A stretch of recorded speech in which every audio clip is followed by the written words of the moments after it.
Hello everyone, and welcome to Action RPG Game Guide Edition. Today we're going to be taking a look at my Last Epoch Fire Mage.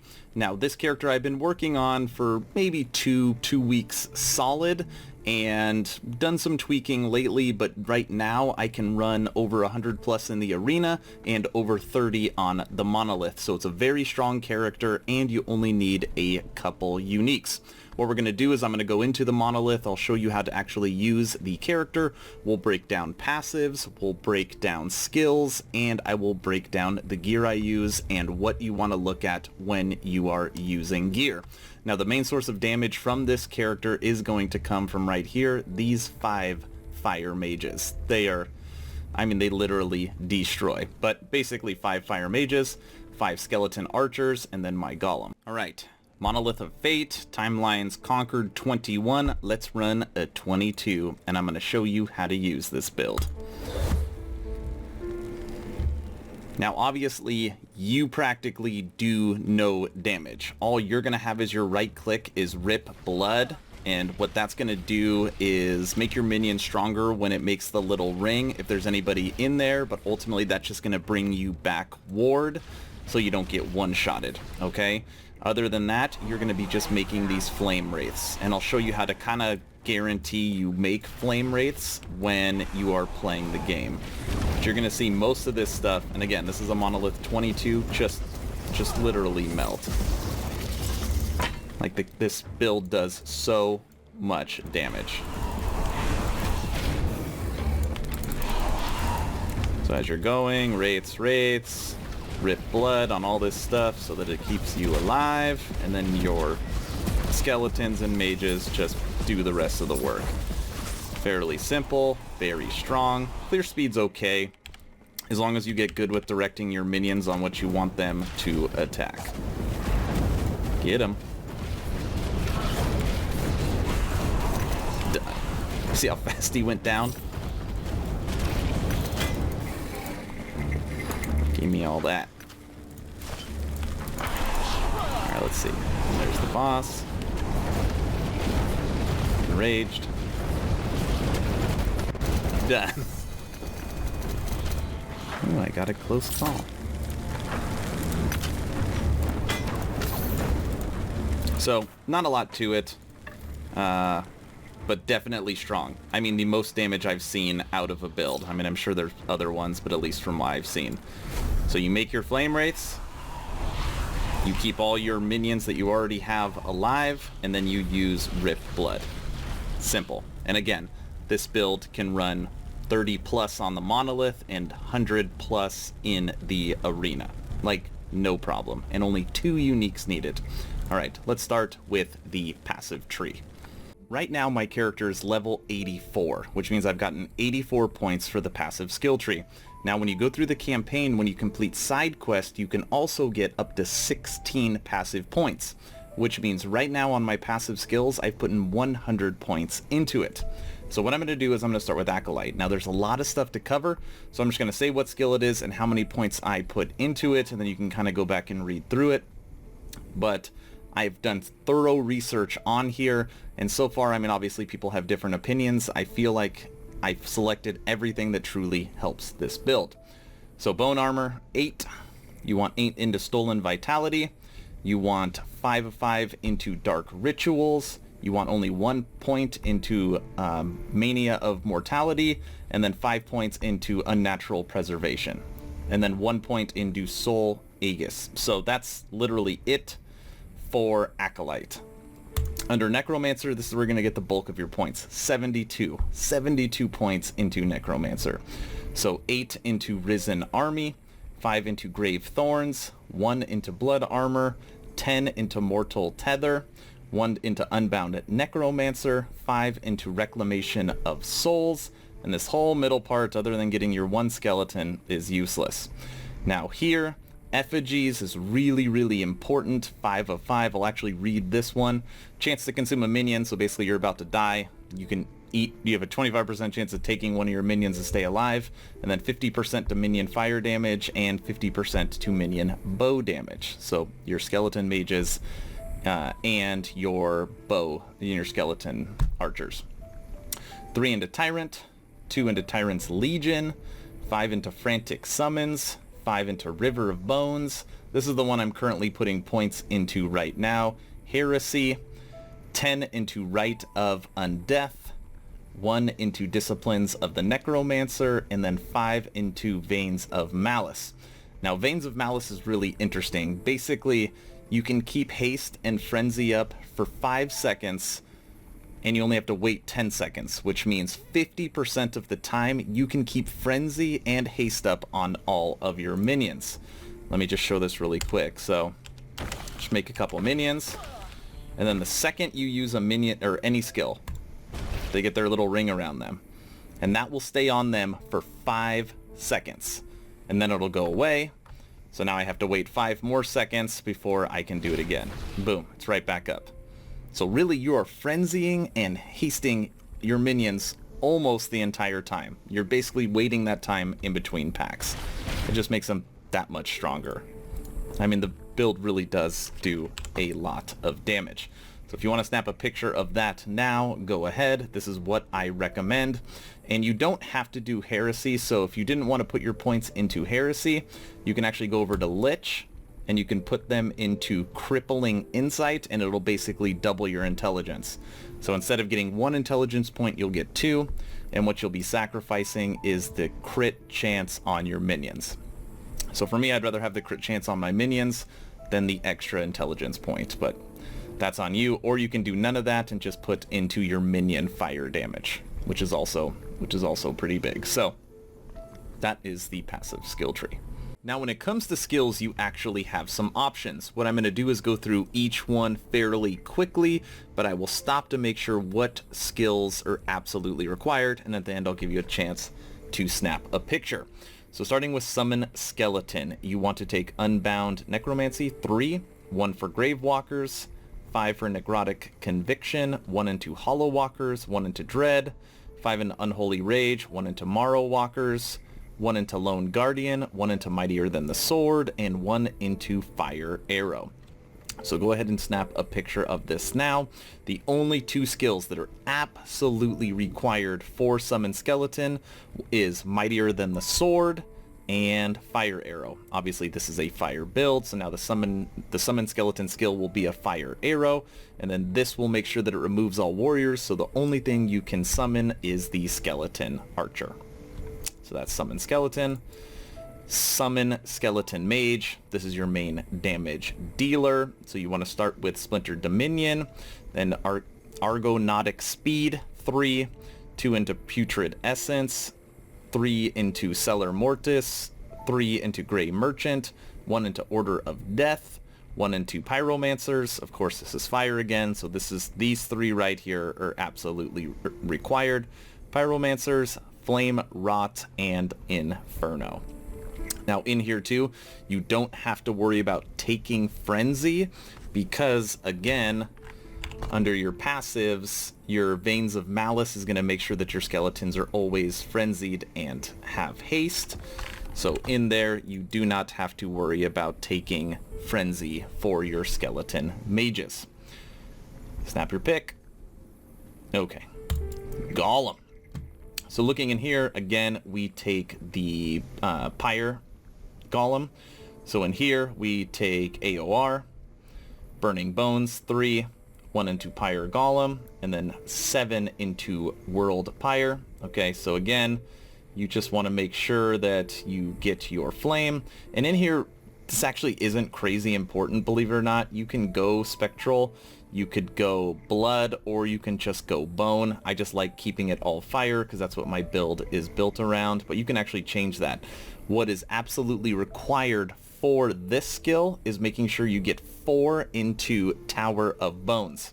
It's going to make your golem 40% larger, but really what's important is it's going to be 100% threat generated, which means it's going to pull all the enemies in to fight against the golem, so then you and the mages can just absolutely tear it up. This one is what is required. It helps keep you alive. And then on here, Hunger. As the golem is fighting, it's also helping to regenerate itself and your life. Okay? Feel free to snap a picture. Rip blood. So on here, again, you have options, but this tree and this tree is what's important, and Arcane Fortress is the best. So Arcane Absorption, 2, 1 to Rip Spirit, and then 1 into Arcane Fortress. This is what makes it so when you're ripping blood, it's not healing life, it is healing ward. So this is how basically you make sure you don't get one-shotted, and I'll show you some other things that help with that on gear. Then when you go the other way, Necromancer, this is going to make it so you cast faster. And then Thirst, this makes it so it costs less mana and you cast faster. And then this one, so Carrion of Hunger. What this means is that, let's say you're fighting, you're low on mana, your golem's about to die, you remake your golem, now you're negative 50 under mana, you can still use Rip Blood when you have no mana. It costs free when you're out, so you can always have a skill to use regardless of your mana, okay? So these are the ones that are absolutely required for this skill. Now some people go this way so you can cast it on your minions, or so that you get more mana back, or so that the orbs travel faster. I like going this route, Splatter, Crimson Flood, Blood Infusion, 1 into Necrotic Unity, and 2 into Infused Frenzy, because this is going to make my minions stronger through blood, through the blood infusions. So, but again, those are options. Like, you don't have to take that route. You could go this route if you wanted. They both work fine. Rounding it out with Summon Wraith, one of my absolute favorites. So in here, Grave Reality, delay the end so they last longer. Spirit Link, 3 into Dawn of the Fall, 3 into Dusk of the Living, 4 into Wraith Bringer, 1 into Fallen Reclamation, and then the absolute one you have to have in here is Flame Wraith. Again, you have a chance to summon a Flame Wraith, which can cast fireballs and decay more slowly. Wraiths deal more damage. So 2 points into this is going to give you a 22% chance of summoning a Flame Wraith, and I'm going to show you how to up that to over 80. Okay? So those are the skills. Feel free to take a picture of Summon Wraith. Time to break down gear, which is by far the most complicated thing to understand because there's so many options. And we're going to start with idols. Idols are unbelievably important, okay? So in here, look for reflect damage on skeleton mages and increased fire damage for minions, okay? So this was a good one. It rolled okay. Now this one, you want to find one that also is reflect damage, but on here, 10% chance to apply Mark of Death on hit, which is the highest it can roll at 10%. You have at times 30, even 35 minions hitting. So even though it's only a 10% chance to apply Mark of Death on hit, it might as well be 100% chance. Because you have so many people firing at the target, that 10% you always end up getting Mark of Death, which is an extra 30% basically increased damage for your minions. Now on here, Glancing Blow is one of the most important stats for this character. This 23% on this idol and minion cooldown recovery made it so that my Glancing Blow right here is over 100% chance. Now if you don't know what Glancing Blow is, grants a chance to only receive a Glancing Blow when you are hit. You take half damage from Glancing Blow. So basically what it means is you're not going to get one shot again, okay? And now, the most important idol that you have to find. 47% chance to summon a Wraith, to summon a Flame Wraith instead. And then on here I just happened to get one that also had increased minion critical strike. And that can roll as high as 60%. Now what does that mean? So let's take it out. Okay, let's see how many Flame Wraiths we get without there in there.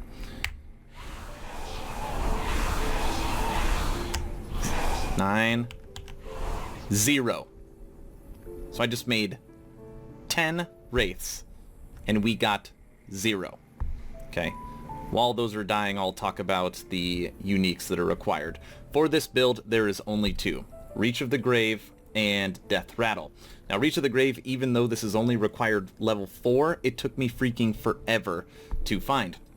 Now in here, you're going to get 12%, anywhere from 10 to 20% increased minion damage. Mine rolled low, so it was 12%, but 75% increased damage for minion spells and bow attacks, which you use both. Those are your regular skeletons and your mages, and your skeletons and your mages are going to leech life from the damage that they deal 10%. So it's not only stronger for them, but it's continually healing your skeletons. The other one is Death Rattle. So on here, it can roll with 35, anywhere from 5 to 35 on increased damage for your minions and increased minion critical strike chance. Mine rolled at 32 and 26, which is obviously very high. And then minion critical strike multiplier, 160%, and that can roll all the way up to 200. Now your minions do take increased damage of 22 on this item, but they regain 20 health for every minion death. And since you're making wraiths over and over and over again, those wraiths are continually dying as you make new ones. So again, it continues to heal all of your minions. So both of these items basically help keep your minions alive. Okay? So let's put this idol back in, and let's see how many flame wraiths we get now. Ready?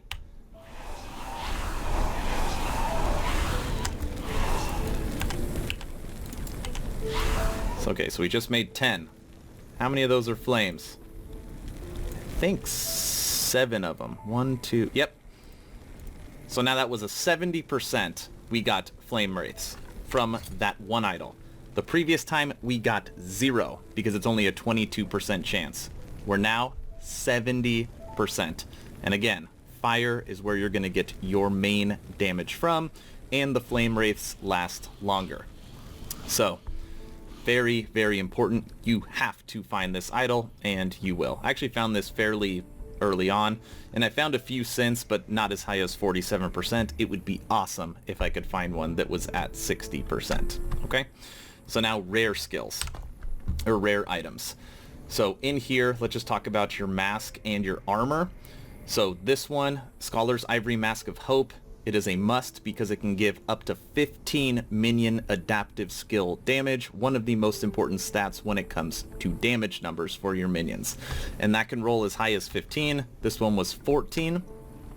And for me, if you notice on here, I like intelligence and vitality, because my character will always sit at 200 ward. It'll never drop under that because I have so much intelligence. So I have intelligence, armor, void protection, but again on here 15% chance of glancing blow when hit. So that's what I have for this. For my armor, same thing. Vital Immortal Plate of Deflection. It comes with glancing blow damage. It can roll anywhere from 5 to 15. This one rolled at 14. I have vitality, ward gained on potion use. I don't really care about that. But glancing blow 19% and elemental protection 314. Those are both tier 5s. Really, really solid. When it comes to offhand, I do use a catalyst and 14% to intelligence and 39% to ward per second. That's how I can maintain the 200 all the time. And on here, that can roll anywhere from 15 to 40, and mine rolled 14 to 39, so almost perfect. And then on here, I have increased minion health, increased minion spell damage, increased minion damage, and then elemental protection. So I wish these were higher tiers. It's only 2, 2, 2, 4, but all of them are things that I use. This is something I'm going to work on improving on. For my belt, 125% increased minion health. Again, glancing blow. Critical strike avoidance is nice. It kind of works like glancing blow. And then poison protection. On my rings, I actually don't like using the unique rings. They give you more to skeletons, but I don't like that you can't change the affixes on them. So minion dodge rating, increased minion health, vitality, dodge rating, cold protection. So I recommend using the rare rings, but if you don't like using the rare rings, you can use these. Get out of here. You can use the unique rings. Hollow Finger. So these are the unique rings for Necro. They give you increased minion damage and minion health, and you could summon an extra skeleton, but you know, the chance to chill on hit, you're not really going to use. The melee necrotic damage, you're not going to use, and the cold protection is nice, but I'd rather be able to change what I use on it. Okay, rounding out the bottom, I use the Gauntlets of Hope because they give elemental protection, minion damage, void protections, vitality, and intelligence. Scholar's Arcane Boots. This gives to ward retention, movement speed, and again on here it rolled with elemental protection, intelligence, and both glancing blows. These are really, really nice boots. And then the last one, I just, you know, for relics, there's nothing great when it comes to Necro. So I got Atonement, 139% increased health, plus the health and plus the armor. When you actually look at the forge on this item, all four are tier 5. So I was able to knock that out all the way to tier 5. And that's really the gear. Now, that thumbnail, I did not lie. If you copy those passives, if you copy those skills, if you copy this gear, or even get close to it, check out your minion stats. Actually, first check this out. So Glancing Blow, 102%, okay? It means practically you will never get one shot, okay? Ward retention, 218%, so your ward is going to stay high longer and it's not going to degrade. And then when you look at your minion stats, increased minion damage, 209%, increased minion spell damage, 308%, and then increased minion fire damage, 453%. If you total those three up, it actually comes to 970%. I had it at 1,000 at one point, but I just switched out an item because it was better. But practically 1,000% to your skeleton mages. That is why they are so strong.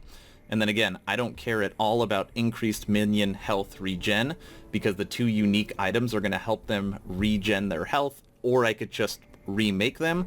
But the increased minion health is 705%, and your skeleton mages have almost 30% of reflected damage.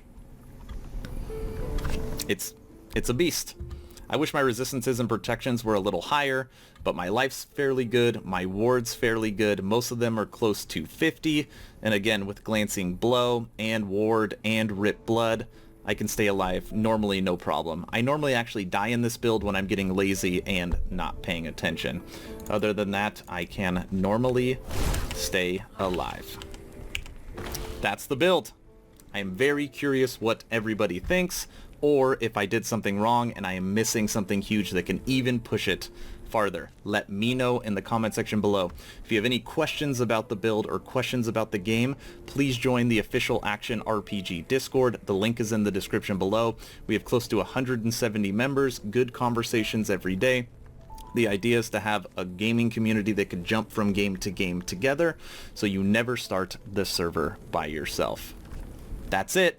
Last Epoch, a whole lot of fun, and by the way, this is the most fun Necro I have played since Diablo 2, and that is quite a compliment to Last Epoch.